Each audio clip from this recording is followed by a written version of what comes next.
ಬರೀ ಕಲ್ಲೇ ಕಾಣ್ತಿದೆ ನೋಡಿ, ನೀರೇ ಕಾಣ್ತಿಲ್ಲ. ಇವಾಗಿನ ಸದ್ಯದ ಪರಿಸ್ಥಿತಿ ನೋಡಿ KRS ಇಂದು. ನೀರು ತುಂಬ ಕಮ್ಮಿ ಆಗ್ಬಿಟ್ಟಿದೆ, ಬರೀ ಬೈಲೇ ಕಾಣ್ತಾ ಇದೆ. ಫುಲ್ ಮಣ್ಣು ಕಲ್ಲು ಮಾತ್ರ ಕಾಣ್ತಿದೆ ನೋಡಿ. ಸಣ್ಣ ಸಣ್ಣ ಗುಂಡಿಯಲ್ಲಿ ಮಾತ್ರ ನೀರು ನಿಂತಿದೆ. ನಮ್ಮ KRS ಡ್ಯಾಮ್ ಈ ರೀತಿ ಆಗುತ್ತೆ ಅಂತ ಅಂದ್ಕೊಂಡಿರಲಿಲ್ಲ ಬಿಡಿ.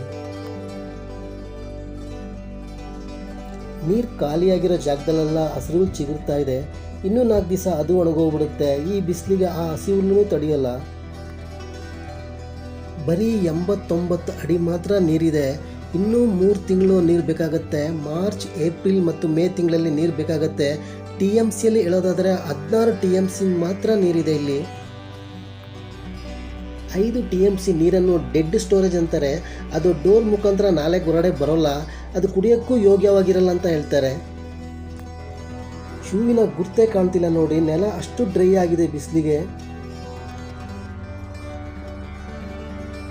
ಬೆಂಗಳೂರು, ಮಂಡ್ಯ, ಮೈಸೂರು, ರಾಮನಗರಕ್ಕೆ ಇನ್ನೂ 3 ತಿಂಗಳು ಕುಡಿಯೋ ನೀರು ಕೊಡಬೇಕಾಗತ್ತೆ KRS ಇಂದ.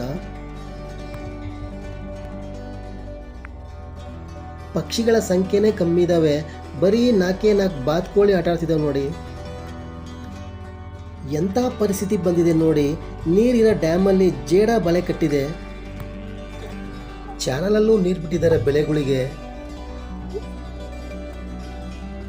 ಇಲ್ಲಿನ ಜನರೇ ಪುಣ್ಯವಂತರು ನೋಡಿ. ಸುಮಾರು ಗಂಟೆಗಟ್ಟಲೆ ಸ್ನಾನ ಮಾಡ್ತಿದ್ದಾರೆ. ಅರ್ಧ ಚಾನಲ್ ಮಾತ್ರ ನೀರು ಬಿಟ್ಟಿದ್ದಾರೆ ಇಲ್ಲಿ. ಒಂದು ಕಡೆ ಕುಡಿಯೋಕ್ಕೆ ನೀರು ಕೊಡಬೇಕು, ಇನ್ನೊಂದು ಕಡೆ ಬೆಳೆಗಳಿಗೂ ನೀರು ಕೊಡಬೇಕು. ಕಳೆ ಕಿತ್ತಿ ರೈತರು ಸಾಲಾಗಿ ಬರ್ತಿದ್ದಾರೆ ತಿಂಡಿ ತಿನ್ನೋಕ್ಕೆ ನೋಡಿ. ನೆಟ್ಟಿಯಾಗಿ ಇವಾಗ 1 ತಿಂಗಳಾಗಿದೆ. 2ನೇ ಗೊಬ್ಬರ ಕೊಡ್ತಾ ಇದ್ದಾರೆ. ಇನ್ನೂ ಈ ಭತ್ತ ಬೆಳೆಯಲು 2.5 ತಿಂಗಳು ನೀರು ಬೇಕಾಗತ್ತೆ. ಬಟ್ಟೆ ಒಗೆಯೋದೇ ಲೇಟ್ ಆಗ್ತಿರೋದು. ಬಿಸಿಲಿಗೆ ಬೇಗ ಒಣಗೋಗ್ತಿದ್ದಾವೆ. ವೇಸ್ಟ್ ಬಟ್ಟೆಗಳು ನೋಡಿ ಎಷ್ಟು ಹಾಕಿದ್ದಾರೆ. ಬೇಡವಾಗಿದ್ದ ಬಟ್ಟೆಗಳನ್ನ ಇಲ್ಲಿ ಬಿಸಾಕಿ ನೋಡಿ. ನೀರೇ ಯಾವ ರೀತಿ ಆಗಿದೆ, ಕಲರೇ ಚೇಂಜ್ ಆಗೋಗ್ಬಿಟ್ಟಿದೆ. ಇರೋದೇ ಒಂದು ಸ್ವಲ್ಪ ನೀರು, ಅದನ್ನು ಯಾವ ರೀತಿ ಹಾಳು ಮಾಡ್ಕೊಂಡಿದ್ದಾರೆ ನೋಡಿ. ಬರೀ ಬಟ್ಟೆಗಳೇ ಕಾಣ್ತಾ ಇದೆ ನೀರಲ್ಲಿ. ಸೇತುವೆ ಮೇಲಿಂದ ನಿಂತ್ಕೊಂಡು ನೋಡ್ಬೇಕಾದ್ರೆ ಎಷ್ಟು ಚೆನ್ನಾಗಿ ಕಾಣ್ತಿದೆ ನೋಡಿ ಬಟ್ಟೆ ಒಣಗ ಹಾಕಿರೋದು. 34.9 ಇರೋ ಮೈಸೂರಿನ ಟೆಂಪ್ರೇಚರು 35 ಡಿಗ್ರಿ ಸೆಲ್ಸಿಯಸ್ಗೆ ತಲುಪುತ್ತಂತನೂ ಹೇಳ್ತಾರೆ. ಮೈಸೂರಿನವರಿಗೆ ಮೇ ಕೊನೆಯವರೆಗೂ ನೀರಿಗೆ ತೊಂದರೆ ಇಲ್ಲ ಅಂತ ಸಂಬಂಧಪಟ್ಟ ಅಧಿಕಾರಿಗಳು ಹೇಳ್ತಾರೆ. ನೀರಿನ ಸಮಸ್ಯೆ ಇರೋದೇ ಬೆಂಗಳೂರಿಗೆ. 1.4 ಕೋಟಿ ಜನರಿಗೆ 1.6 TMC ನೀರು ಬೇಕು ತಿಂಗಳಿಗೆ.